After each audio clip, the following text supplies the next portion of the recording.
So please, thank you both candidates for taking the time. I know Mary Beth said this.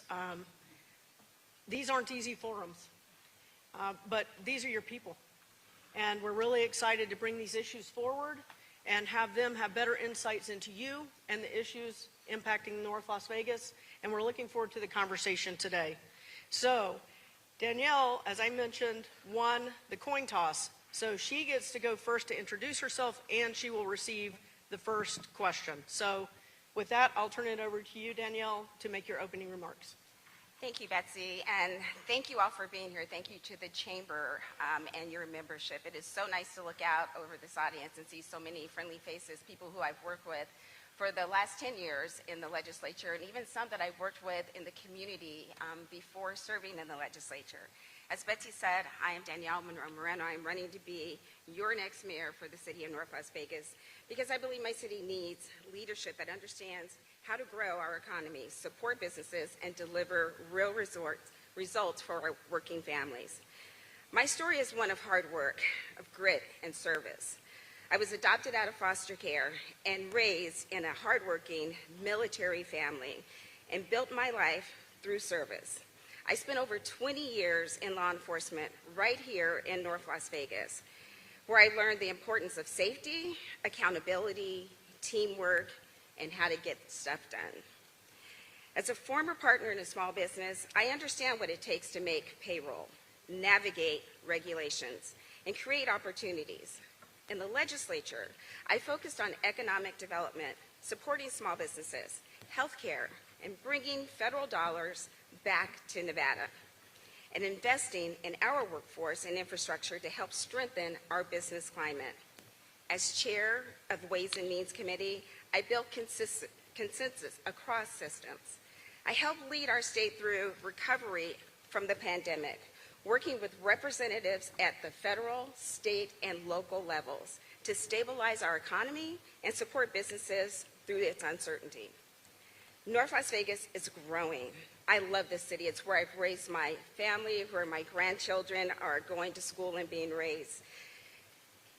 It's an opportunity to be a destination location where families can grow, learn, and feel safe, where entrepreneurs can start their business, build a career, and enjoy life close to home. But that growth has to be responsible and work for everyone. I have lived in the city for over 30 years. I've worked for the city for 20 years, and I've served the city in the state legislature for the last 10. I'm ready to serve as your next mayor on day one. Thank you, Assemblywoman. All right, Scott Black. Good morning, everyone. Thank you so much to the Vegas Chamber. Thank you to Betsy for being our moderator today and for Danielle for being here. You know what, North Las Vegas, I'm from Southern Nevada. North Las Vegas became my home in 1980 when I was in 4th grade, when my single mom, my younger brother, and I moved to Cheyenne and Civic Center. Lived in some apartments for a while, moved close to Lincoln Elementary School, and quickly North Las Vegas became my home. My wife is from North Las Vegas, born and raised. We raised our daughter here, and now our 8-month-old grandbaby Lily is being raised here in North Las Vegas. I am truly committed to this community.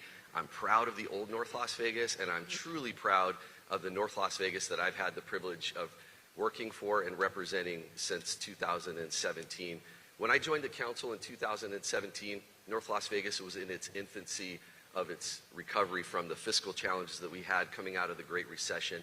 And through that experience, I quickly learned from Mayor Lee at the time and Mayor Goins Brown and Councilman Churchio and Councilman Barone of what it took to make a city great, to make a city grow, and to really be part of the story that we're here hopefully to tell today, and that I'm telling to people every day, is the remarkable turnaround of North Las Vegas. When I came here, we were struggling, and we've been thriving and growing ever since. We've invested in public safety, veteran services, small business investments, investments in education, investments in homeless services, affordable and attainable housing through affordable units. We've been really, really successful at moving the needle to elevate the quality of life for everyone in North Las Vegas.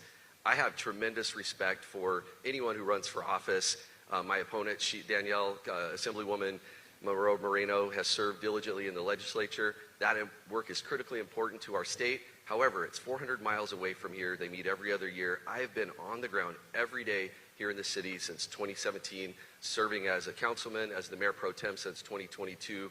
I am ready to go on day one. I am so proud and thankful for the support of our current mayor, of Mayor Lee, of my council colleagues, of the police officers in North Las Vegas, the fire union in North Las Vegas, the employees that I work with, because the people that know North Las Vegas best are supporting me to become the next mayor of North Las Vegas. Thank you.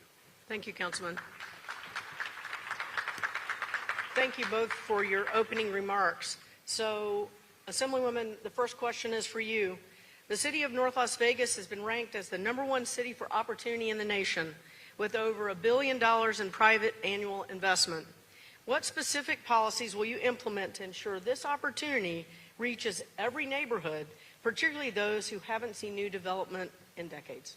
Oh my goodness, thank you for the question, Betsy. It's what our motto is. Every neighborhood, every voice, one city. That's what North Las Vegas is supposed to do. When you talk about those policies and you're out there knocking on the doors, North Las Vegas our leaders have done an amazing job, and thank you for that, because living in this city for 30 years, I've been able to see it go from there was nothing on Craig Road to getting our first Walmart and our first grocery store, then to see things close down. And in 2008, when we had to go through a downturn and we were laying off employees in the city that were actually residents of the city. So if you lay them off from their job, then they cannot pay their mortgage, and that impacted who we are as a city. As we look towards the future, we are on a momentum in North Las Vegas, and we can't take our foot off the gas. But that has to be, when we look at sustainable growth in North Las Vegas, when you talk about every voice, making sure that every neighborhood, whether you are north of Craig Road or south of Craig Road, knowing that you are important and might knock at the door, some of our residents feel like they've been left out because they are south of Craig Road.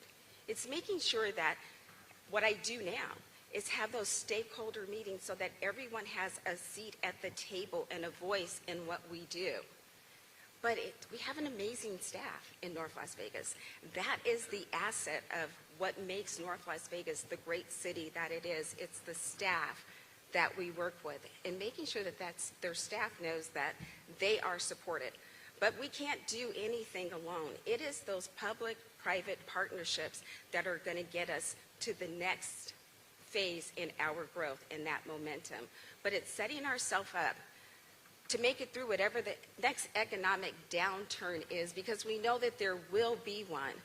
What is North Las Vegas going to do during that next economic downturn, and what can we do now to secure ourselves so that we weather it better?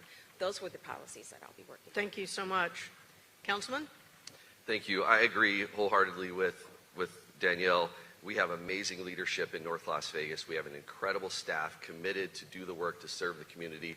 I'm one of those leaders. I've been a part of this for the last 9 years. And when you look at the entirety of North Las Vegas, sure, there are amazing growth opportunities. We have villages at Tule Springs. We have the development out by Apex. We have the Apex industrial area. But what about the neighborhood I grew up in? What about 89030? Those are areas of true importance with amazing residents that live in our community, call North Las Vegas home. And we're focusing on those neighborhoods as well. I'll give you an example. The Sparkle project for our Parks and Rec, we are literally investing millions of dollars in every city park south of Craig Road for that exact purpose, because every neighborhood in North Las Vegas deserves the amenities that the city is obligated, and me as the mayor pro tem and hopefully the next mayor have the obligation and the opportunity to provide for these residents. We are literally, in the last 2 months, we have opened up 2 programs under our redevelopment agency. It's part of our redevelopment. Out of time? All right. Out of time. Okay. Okay. All right. Rocking and rolling. Here we go. The clock rules. Well, you get to keep going, because I'm going to ask you this next question. Okay. Yes. You just yes. have to pivot a little bit. Absolutely. All right. So North Las Vegas is adding significant manufacturing capacity and recently broke ground on Apex Ridge Industrial Development. How will you balance this rapid industrial growth with the need to maintain air quality and manage increased heavy vehicle traffic on city roads? Thank you. So the Apex industrial area has been on the horizon as an opportunity for North Las Vegas for decades. And in the last 9 years, the city leadership with partners in the private sector have done what I call, we've cracked the code on Apex. We've solved the Apex problem. That was utilities, infrastructure, and private and public partnership and investment. With those things, we've been able to literally turn 7,000 developable land acres into commerce, into industry, into development. Right now, as a member of the Southern Nevada Water Authority, I represent North Las Vegas, and I advocated for an $850 billion investment in Apex. But SNWA would not have made that investment had we not made a bold move back in 2018 to do a public-private partnership with a private developer to oversize the initial water line to bring the first drops of water to Apex. Fast forward to today, we have 10 million square feet of industrial space open and running. We have 15 million square feet of industrial space currently being built right now. Apex Ridge is one of those. And we also have 10 million feet that are in the pipeline for development. We are doing great things to build our economy, and Apex is the engine for that. Thank you. Traffic. Quick follow-up. Traffic is not something that North Las Vegas has the patent on. It's valley-wide. Cones are everywhere.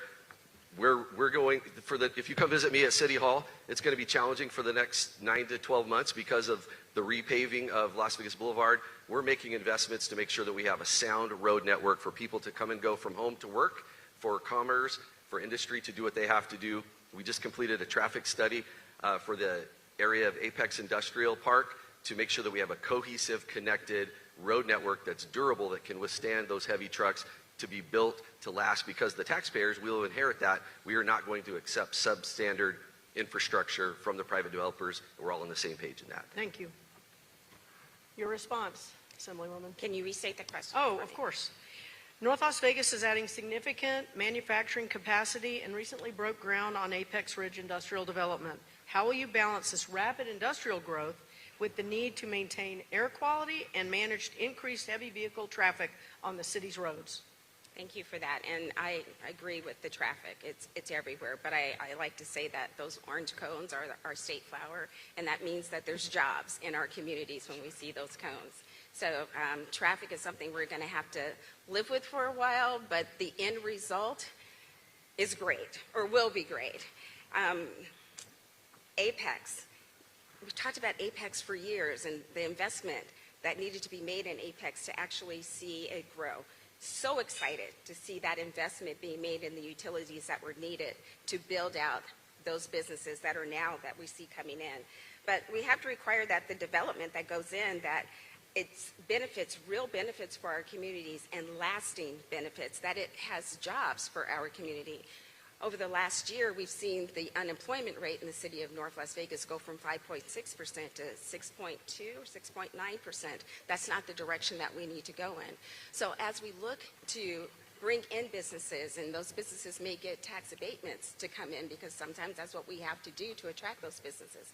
But make sure that when they open their doors, they're opening their doors to North Las Vegas residents to have those jobs in our city. Thank you. The next question is for you. Data centers are at the epicenter of a community debate across our country, including issues of power, water, noise, air quality, and other factors. Recently, Switch and Inova have announced major expansion plans in and around the Apex area. How do you plan to incorporate community feedback and build support for these types of projects?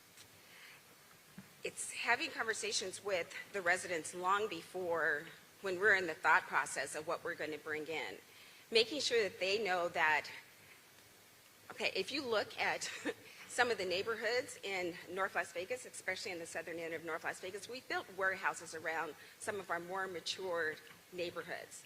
Don't agree with that. But they felt that they were not at the table, and when they did have a town hall, the decisions were already made. Our residents need to be a part of those conversations, because this is their city.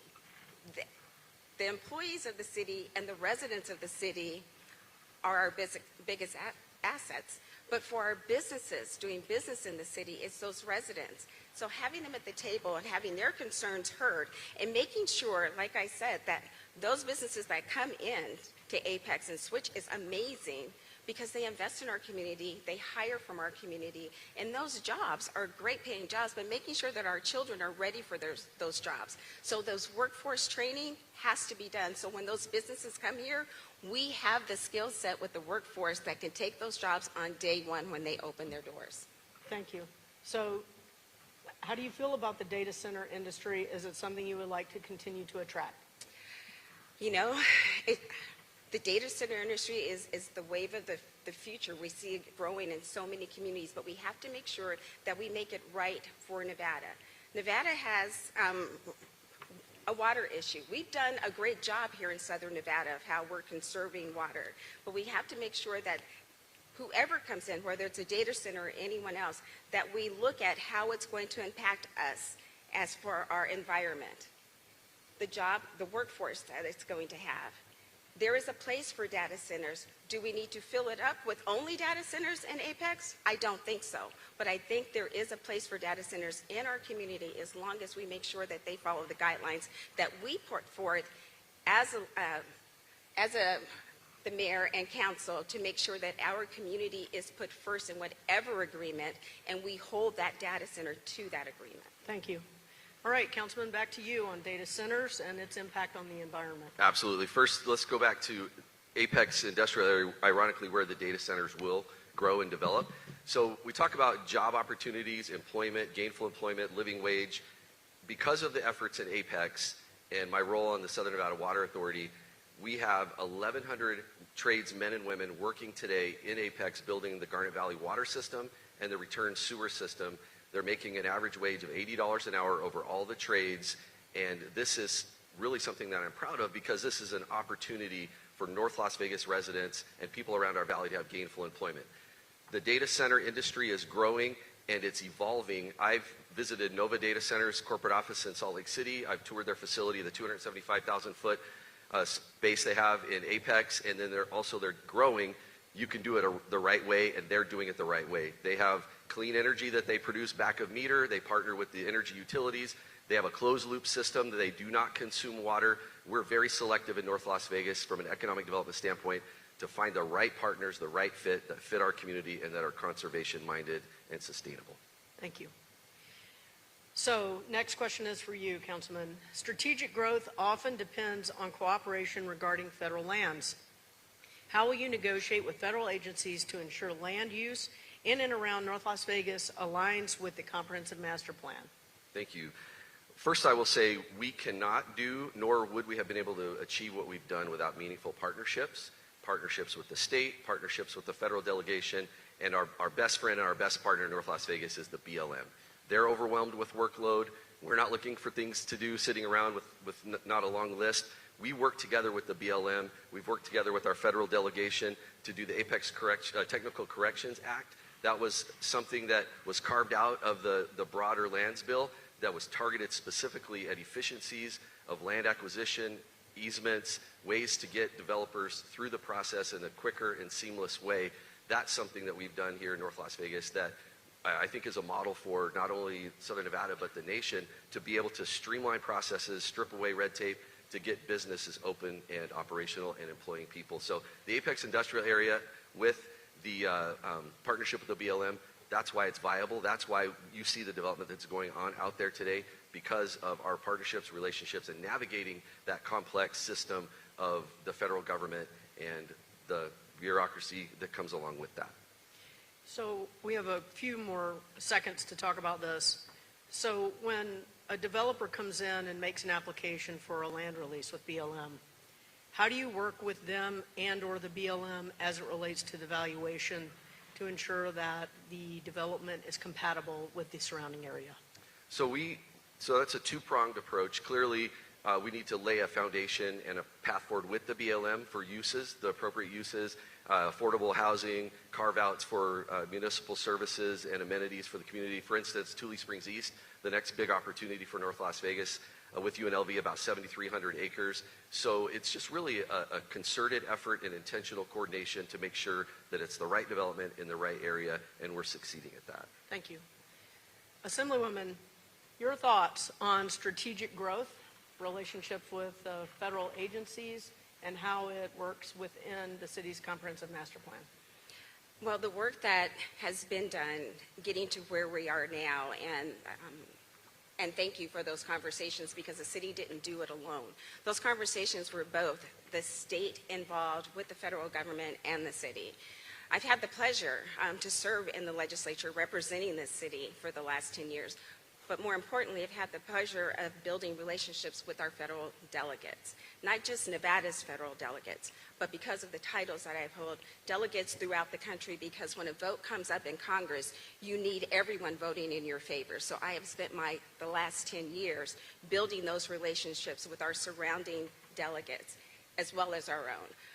The relationship that I have with our federal delegation is that I don't have to send a staff member to Washington, D.C. to talk and negotiate for me. I can simply pick up the telephone and have those conversations. And in having those conversations, worked with our federal delegates and shared the importance of making the BLM land available for North Las Vegas. Thank you so much. Okay, so the next question for you may be a little less contentious. Let's talk about Hilo Park. What an incredible accomplishment for the city. Nearly a $400 million investment. How are you going to make sure that it benefits the citizens and residents and that it works to attract that tourism and sports traffic that's intended so that complex is ultimately very successful? Well, Highland Park, you're right. It is exciting about what's going on there. And as we look at contracts that how we build that out, that mixed-use redevelopment, you know, the housing units that will be there, the walkable community that is scheduled to go in Highland Park. It's making sure that we as a city council, city management, when we say we're going to do something, that we do it. And it's, as the developers build that out, they have promised us a walkable retail, dining, neighborhood services, supports where you can live, work, and play. That's what the citizens of North Las Vegas have been asking for years. The groundwork is there, and it's to ensure that the next city council, because there'll be 2 new city council members and a new mayor, that we follow through with what was there, and that if we look at if there's any tweaks we need to make improvements to it, we go ahead and do that. But we hold every business that comes in accountable to what they say they're going to do so that they meet what we have as the new strategic plan for North Las Vegas, that 20 to 2030 plan for the city of North Las Vegas. I'm excited about the sports coming here. Las Vegas is a sports destination, but what makes North Las Vegas a destination location? Highland Park is one step getting us closer to being that destination location. Thank you. Councilman. Have you been to the Texas Surf Fiesta recently? No, because it doesn't exist. It's being redeveloped with intentionality to what Danielle said, with connectivity, walkability, really vibrant commerce and open spaces on the south side.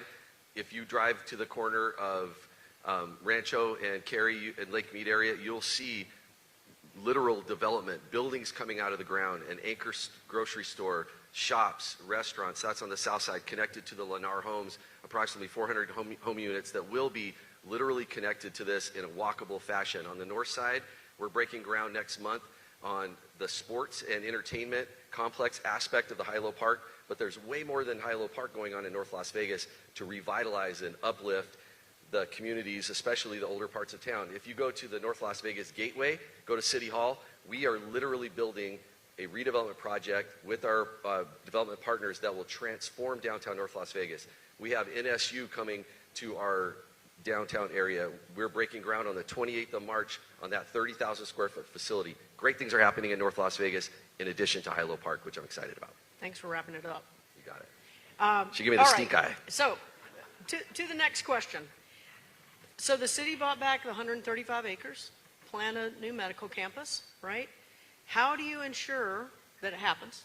And 2, that it's providing the specialized care that your residents need? Thank you for that question. She's talking about the 135-acre job creation zone that is at the 215 at Pecos area, just adjacent to the VA hospital. In business, you folks are business leaders here. Do you always get it right? You don't. Do you sometimes have to regroup and retool? Yes, you do. That is what we did in North Las Vegas. We had a development partner that we embarked on this major project timing, partnership, momentum, all those things matter. We were able to regroup, buy the land back. Now the land is 1x times what we paid, so the taxpayers really are benefiting from this opportunity in terms of the valuation of that land. We're partnering with developers and hospital operators. We're working with them. We have a small but mighty economic development team that are out there pounding the pavement, selling the North Las Vegas story, and really conveying to the community that we need more medical services in North Las Vegas. We're the third largest city. We grew at 9.7% population over the last 5 years. We're at 300,000 people. We have one freestanding hospital. Absolutely unacceptable. That will change at the 135-acre job creation zone out by the VA hospital. These things take time. It's a process. It's intricate. It's market analysis. It's rooftops. It's payer mix. It's all those things. I've learned so much about what it takes to run a hospital, being the chairman of the Southern Nevada Health District Board of Health, as well as immersing myself in the possibilities at the 135-acre job creation zone. We are going to get there, and our residents will be the beneficiaries of that investment. Thank you. Assemblywoman, your response? My response, having those conversations already with the developer for that parcel. And it's making sure that we have the right partner. Yes, that land has had a few people look at it, but it's finding the right partner to build out that medical facility. Someone who builds ski resorts should not be in North Las Vegas talking about building a hospital. So having those conversations early, doing them now during the election cycle to build those relationships and making sure that we have that right partner, because we do. Our population is at right around 300,000 in North Las Vegas, and having one hospital is not key. Believe me, I know when I had a medical episode last year and having to leave our city because we did not have the resources that we needed right here. But it is working with that right partner, choosing the partner, letting them know exactly what it is that you need for those 300,000 residents that are in our city, and working with them early and knowing that, yes, there may have been mistakes made in the past, but not kicking the baby out with the bathwater. How do we work past those mistakes that have been done in the past to build towards our future? And I think we may have identified the right development partner to get this job done. We don't need a huge hospital in the north end of North Las Vegas, but we do need a hospital for our residents, along with that walkable community. And NSU, thank you. I was so happy to make sure that as Ways and Means Chair, we did the money to get that campus in North Las Vegas. Can I ignore the clock too? Wait a, you guys are piling on right now. Okay. What's going on, Councilman? Anyway, I was watching the clock. I know Anyway. it, I know it. We're All going right. to the next question. Go. Thank you. Okay, here we go. All right. North Las Vegas has historically been known as a bedroom community to the greater Las Vegas metro region. Not so. Now you're booming towards a complete and durable city. The things we've talked about so far indicate that. Your industrial growth and development, hospitals on the way, sports complexes on the way. As you work to update the city's strategic plan, which is, a short 4 or 5 years away, what do you think is the most important metric in that strategic plan that you will follow to ensure success? The most important metric. If you look at the strategic plan, there's been a ton of work done on that strategic plan, and it is a great blueprint forward. The most important metric is that we don't stray far from it. The city is on a pathway. The momentum in the city of North Las Vegas is real. We cannot stray from where we're at because it'd take us completely off course. So the plan itself is the most important metric that's in that plan. But over the next 12 years, we may have some bumps in the road, and you need a mayor that is there that can navigate through that next decade of growth in the city of North Las Vegas, working with the developers, because I don't know it all. I'm not a developer. I'm a law enforcement officer who happens to be an elected official, but I have a staff who are professionals. It's making sure that we continue to keep the people in the city that know their job and are doing it well, working with the developers, the right developers that are here that put the community first. Yes, we all want to make money. We want the city to grow, but it has to grow in a sustainable way that is responsible for the citizens of North Las Vegas. They're our biggest metric. They're our biggest asset. So it's making sure that we stay the course of that plan, but that we are also nimble in making adjustments where needed to improve upon that plan. Thank you. So my question really kind of centers around, what do you think the most important priority is, and how are you going to stay on top of it? I understand the whole plan, but is there one particular component that's like got your eye on it? Yeah, housing, affordable housing, attainable housing, and move-up housing. Those are the biggest things. Thank you. Thank you. Okay, Councilman, to you for a 1-minute response. Okay, I'll make it quick. So to me and to business people, the metric is the voice of the people. It's customer service, it's feedback. And I will tell you about some feedback we received from our customers in 2024. Mayor Goins-Brown challenged me to lead the questions 1 and 2 ballot initiative, which I did with a partnership, including the Vegas Chamber, supported us in that. And that was to save $40 million of tax overrides for North Las Vegas, specifically for public safety, police, and fire. We put that out to the community, and it passed both questions north of 80%. That is a mandate that North Las Vegas is on the right track. That does weave right into our strategic plan and our objectives. So it's customer service, it's feedback, it's data that indicates that we are heading in the right direction, and we are. Thank you. Okay, so this was mentioned earlier by both of you. The groundbreaking for the 30,000 square foot Nevada State University building is scheduled for later this month. Super, congratulations, by the way, that's fantastic. How will this downtown campus bridge the gap for our local high school graduates and the high-tech manufacturing jobs that are coming to the Apex area?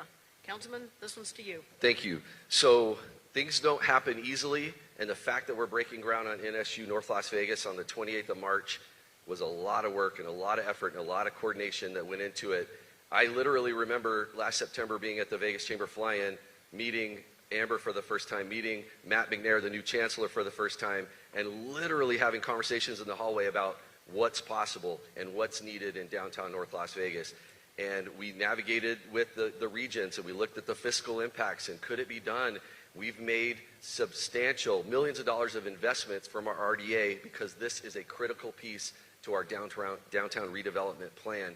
And so I'm proud. I'm going to be there with smiles. I know Mayor Goins-Brown will be there with smiles on the 28th because of the work that has been done to lay this foundation. Now, what it does to our community, we have 1,500 students that travel to Henderson for NSU from North Las Vegas.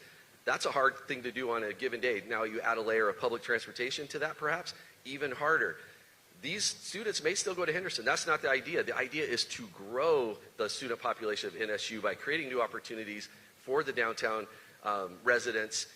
I'll give you another example. We have this amazing program called the Canyon Springs Homegrown Teacher Pipeline that we partnered with to grow our own teachers. We are woefully underserved in North Las Vegas, or have been historically, in an education space where we could either sit around and feel sorry for ourselves, or we could do something about it. We're doing something about it. Those teachers that come from Canyon Springs could potentially go to NSU, will become a teacher, work at Lincoln Elementary School, the school that I went to, or Rancho High School. That's the system that we're building, and NSU is a key and pivotal part of that in our downtown. It's going to be a catalyst. There will be high-density housing, livable, walkable, commerce, shops, entertainment. North Las Vegas will be a destination place that I will be proud to invite people to. See you all there at the North Las Vegas Gateway. Thank you. Assemblywoman, your response. Well, I'm excited about this because we used to have Nevada State College, and I worked with the staff at Nevada State College to work hard to change that name to Nevada State University, because that was the degree that our residents were getting. Those 1,500 students, some of them had to take a bus to get out to the campus. So last session, worked with Nevada State University again to make sure they had the funding to build that campus here in the city of North Las Vegas. But it's so much more than just those 1,500 students. It's for those parents too that maybe had thought, I want to go back to school, but I can't get to UNLV. And the next UNLV campus, that land's been sitting there since 2006 waiting to be built, working on getting that next. But now they can go right downtown in the city of North Las Vegas to go to school. Those 1,500 students don't have to get in their car to drive with gas at $5 a gallon to the other end of town. They can go to school here. But also for our seniors who are looking to maybe get back into the workforce and get a new skill, they too can go. It's so much more than just those 1,500 students. That opens the door to the very next question, which you're going to answer. So, the first phase of the downtown core revitalization opening in 2027, the transformation of Las Vegas Boulevard, how do you plan to protect the existing small businesses from being priced out of the area and as it becomes a much more modern hub? Wow, that is the big question when neighborhoods and communities are being gentrified, or having businesses come in and pushing out the residents that are there. We have a responsibility. It's those residents in those more mature areas that make North Las Vegas what it is.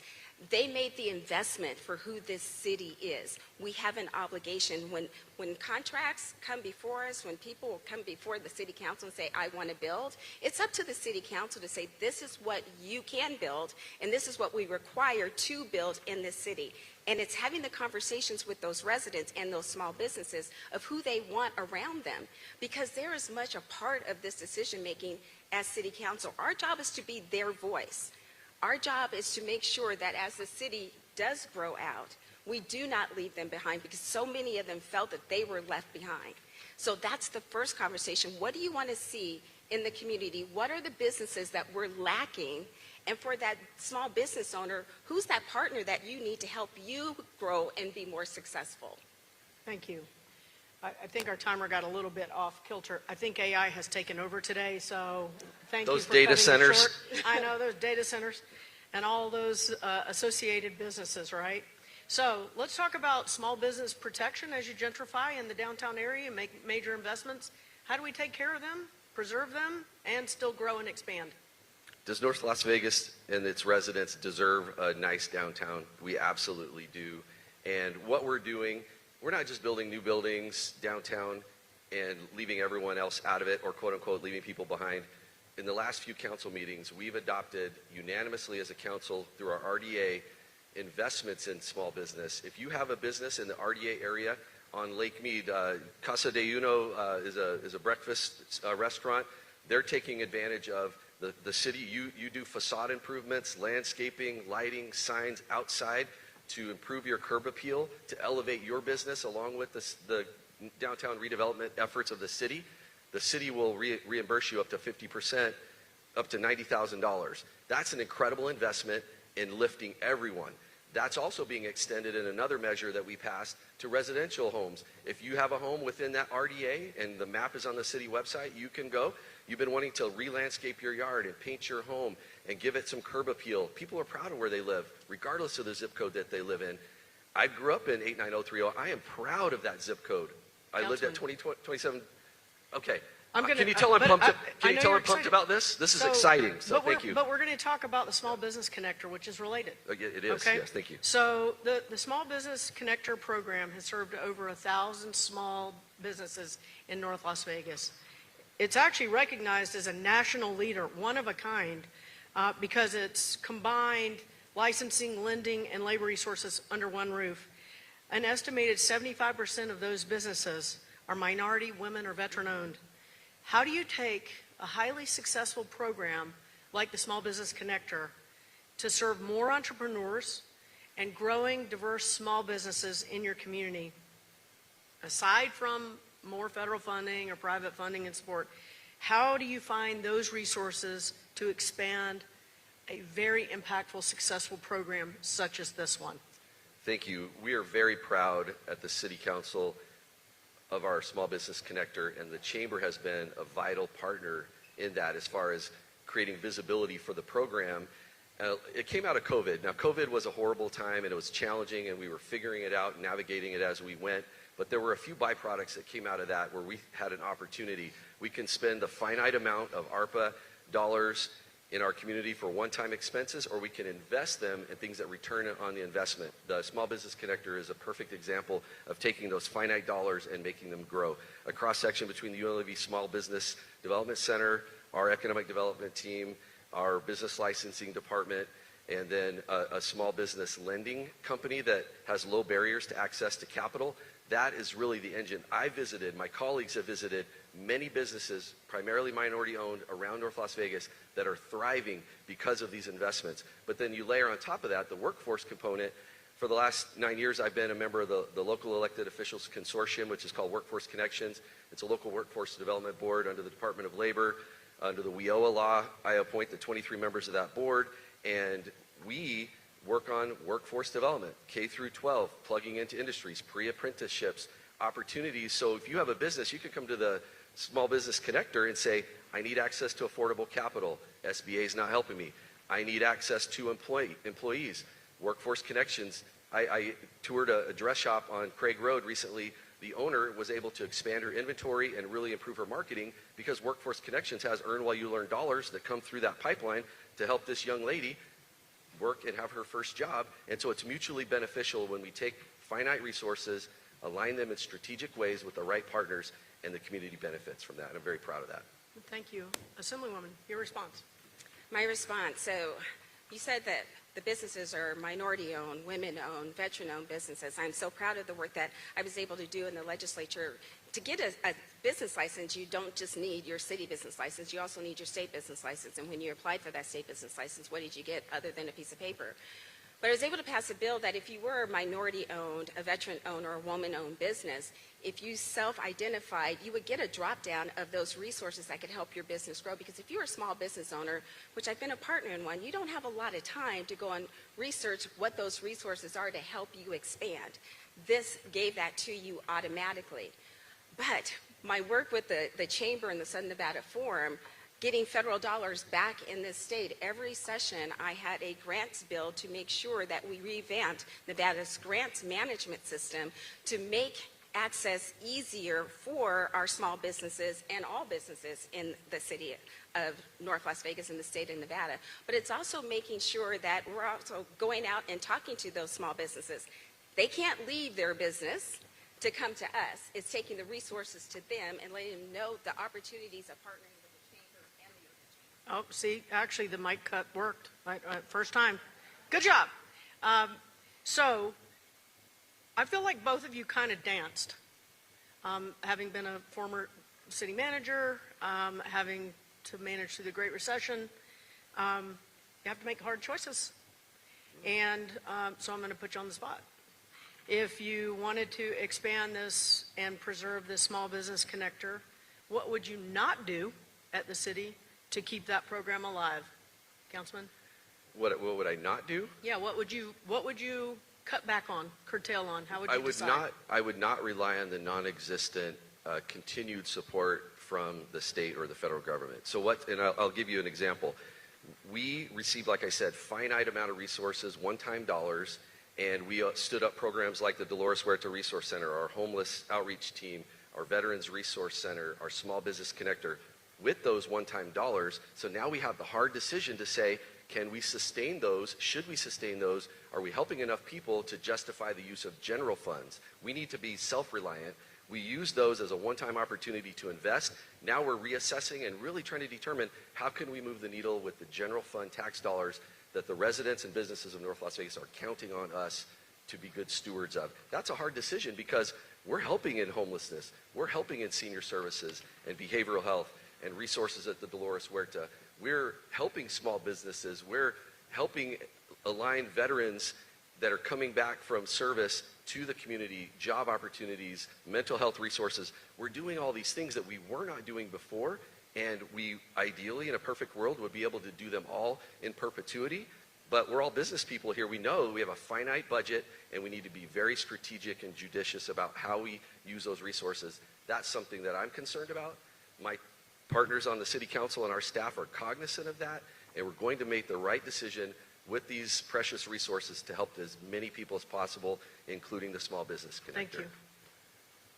Assemblywoman, Making quick cuts response? is hard. I've been there. I've done that with the state's budget. I've been able to manage this budget through an economic downturn and an economic deficit. And I'm going to tell you, making cuts, it hurts. During the COVID special session, I came home sick because of the cuts that we had to make. And we as a state depend far too much on federal dollars coming into the state. And when those dollars are cut, that's cuts to families. So when you say, what are you thinking about? What would you cut? Well, I would think about how do we realign? First, looking at where are we wasting money? Where are we spending too much money and not cut that program, but maybe cut back? So we have a finite pie. That pie can only be cut so many ways. Who do you cut out of the pie? It's never enjoyable cutting anyone out of the pie, but it's realigning how that pie operates so that everyone can succeed, and maybe not giving extra money, which we couldn't do this last session. We couldn't add to programs, but we balanced the budget and didn't cut any programs. It can be done, and I've done it. So we have time for about one more question. Maybe we'll squeeze in two, depending. So I'm going to follow up with this final question, Assemblywoman, for you. The city has added over 80 police officers recently. I think they had their largest academy ever in the last little bit. Congrats on that. Not easy to do in the hiring environment.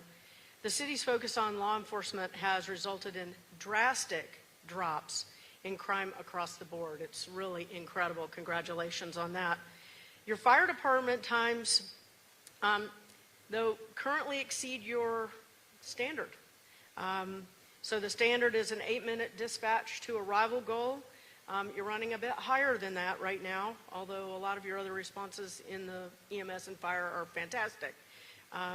What are you going to do to address public safety, emergency services, to make sure that all of your standards are met?